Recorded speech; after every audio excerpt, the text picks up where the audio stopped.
Kabila n'a rien fait. Mais moi, je ne dis pas ça. Okay. Si Kabila n'avait rien fait, c'est lui qui aujourd'hui ne serait pas président. Okay. C'est d'abord un premier élément qu'il faut reconnaître que Kabila a fait quelque chose. Pour que celui qui est aujourd'hui soit président. C'est aussi quelque chose. Bati a des valeurs. Bati a des valeurs. Bati a contribué. Bati a contribué pour le rien fait de Kabila. Bati a contribué pour soutenir Kabila. Qu'aujourd'hui, Kabila soit présenté comme le diable de la RDC. Bati est né de la société civile, entre parenthèses, ramassé je ne sais dans quelle sphère, et arrivé au moment où il devrait faire une transhumance, puisqu'il y avait carence d'eau dans le désert, il fallait qu'il y avait de l'eau, il a fabriqué un parti politique.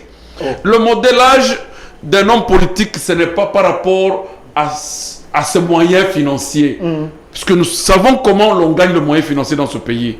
Vous savez? Vous comprenez? Nous savons. Non, en dehors de la politique, c'est un homme voilà. Donc le moyen ne se gagne que par la politique. Il n'a pas été immunisé pour nous dire qu'il a fait autant de chaises et il les a vendues.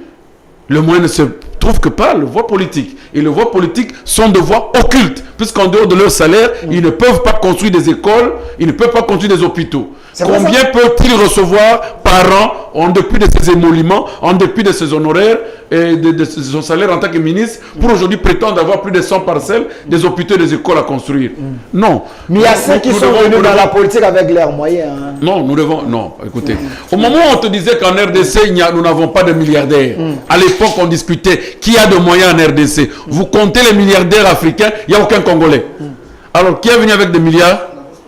Personne. Okay. Alors, le problème, ce n'est pas celui de débattre sur le moyen, c'est sur la rationalité, la moralité et l'éthique des hommes politiques. Merci. Depuis de tout, je dis que ce que nous disons aujourd'hui dans le plateau de télévision ne peuvent pas se dire, par exemple, dans des pays que nous jugeons normaux. Merci. Prendre un sujet politique, un acteur politique, le valoriser, pour autant dire qu'il est le seul où il n'y a personne. Je dis en RDC à l'heure où nous sommes, il n'y a pas un modèle dans la scène politique. Merci. Je dis encore une fois un élément que je vais payer en rapport avec le confrère Radi, de l'Union sacrée, puisqu'ils sont défenseurs de la vision.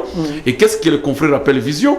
C'est le peuple d'abord qui est la vision. Non, c'est désolant, il faut arrêter de dire ça et d'attribuer ça comme vision. La vision ne peut pas être un slogan. La vision ne peut pas se confondre à un slogan.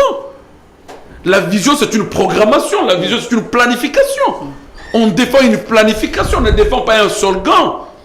Puisqu'on dit le peuple d'abord, et d'ailleurs, le peuple d'abord n'est pas la pensée philosophique. Le peuple d'abord est la pensée philosophique de M. Etienne Tshisekedi, le feu Etienne Tshisekedi.